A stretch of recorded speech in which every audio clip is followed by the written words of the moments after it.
BFM Business. Jusqu'à 12h30, Intégral Placement, l'émission 100% placement. Cédric Decoeur, Guillaume Sommerer. À présent, on parle de votre argent. On va vous aider à vous diversifier et pourquoi pas en investissant dans le vin. Pour nous guider, Angélique Delanxin, bonjour. Vous êtes la directrice générale déléguée de idealwine.com. Vous allez nous dire dans quelle bouteille investir. D'abord, comment les prix évoluent-ils sur les dernières semaines ? Alors, le mois de février a été un petit peu plus calme que le tout début de l'année, ce qu'on avait pu enregistrer, puisqu'on a un indice, notre indice Windex d'Ideal Wine 100, qui a très légèrement progressé sur le mois, uniquement 0,87%, ce qui constitue une phase de stabilisation par rapport à un début d'année beaucoup plus actif, et puis surtout une fin d'année dernière également très active. On a traditionnellement beaucoup d'achats en fin d'année, c'est les fêtes occidentales, suivies du Nouvel An chinois qui continue à doper le marché. Là, on est dans une phase de stabilisation, même si on constate actuellement que les acheteurs professionnels reconstituent leur stock et achètent assez massivement tous les lots qui sont présentés dans les ventes aux enchères en caisse bois de 6 ou de 12 bouteilles.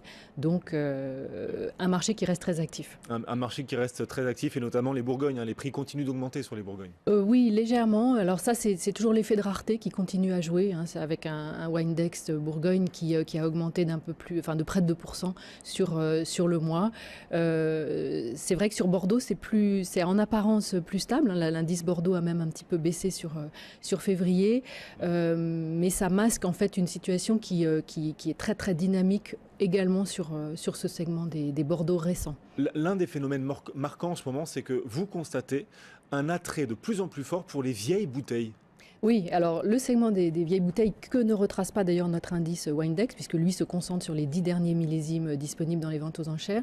Ce marché des vins anciens est très actif.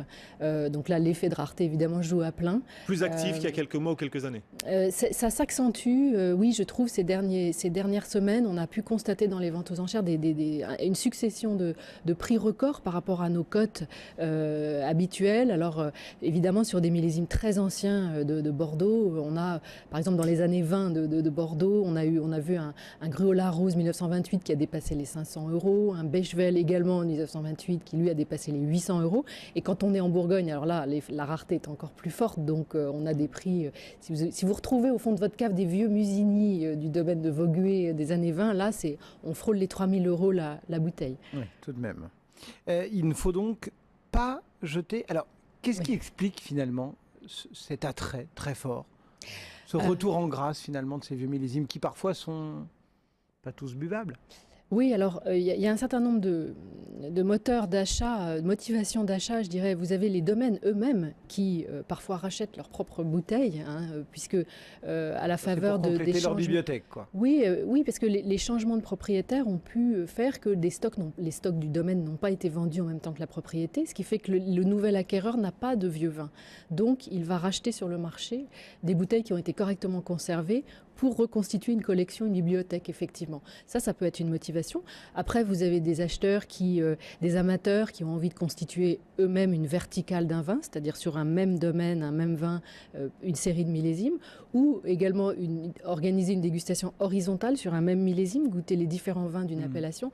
Donc tout ça va créer un intérêt fort, et d'autant plus fort que le vin prend de l'âge et donc devient quasiment introuvable. Le retour en grâce des vieilles bouteilles, ne surtout pas les jeter. Non, alors ne pas les jeter, y compris les vieux champagnes d'ailleurs, parce qu'on a souvent tendance à penser qu'un vieux champagne ne sera plus du tout consommable, donc au bout de 10 ans, il faut pas le garder. Si vous avez des vins qui ont été correctement conservés, avec un niveau décent dans la bouteille, une étiquette encore à peu près présentable, surtout ne les jetez pas, il faut demander une estimation. Vous pourriez être surpris de la valeur sur le marché. Parker a récemment renoté les vins de Bordeaux 2010, ça a été l'un des événements des derniers jours. Vous voyez d'ores et déjà un impact sur les cours avec ces nouvelles notes Parker? Oui, alors là, on revient sur le très récent, puisqu'on est sur les 2010. Donc c'est en fait un millésime que l'on voit encore relativement peu dans les ventes aux enchères elles-mêmes. Pour autant, sur le marché des professionnels, on a vu que ça avait pu contribuer à redynamiser ce marché, puisque les 2010 étaient difficiles à vendre depuis une campagne primeur qui avait été un peu délicate parce que les prix avaient énormément augmenté. On avait tellement annoncé que le millésime 2010 était mythique, les prix étaient extrêmement élevés. Pour l'acheteur particulier, L'intérêt aujourd'hui de se précipiter sur ces 100 sur 100 par cœur, il reste limité. Les prix étaient déjà très élevés. La plus-value, elle a été prise dès la sortie du domaine par les propriétés qui, voilà, c'est le fruit d'une politique de produits de luxe. On vend les vins plus chers. On a fait de gros efforts d'investissement et de qualité. On vend le vin extrêmement cher. Donc, pour le particulier, la perspective et l'horizon de plus-value, il s'inscrit dans le très long terme.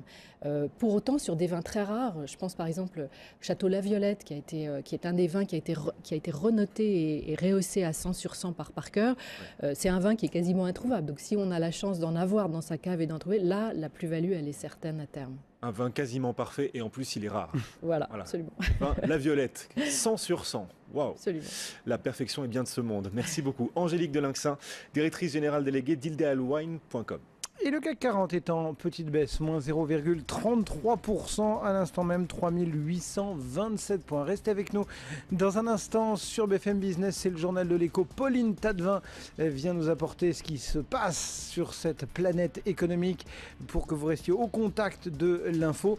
Et puis dans la prochaine demi-heure, on commencera par le match de nos traders pour vous donner le maximum de clés pour anticiper la tendance. Et puis on évoquera aussi les valeurs du jour. Frédéric Rosier nous attend chez Mescart.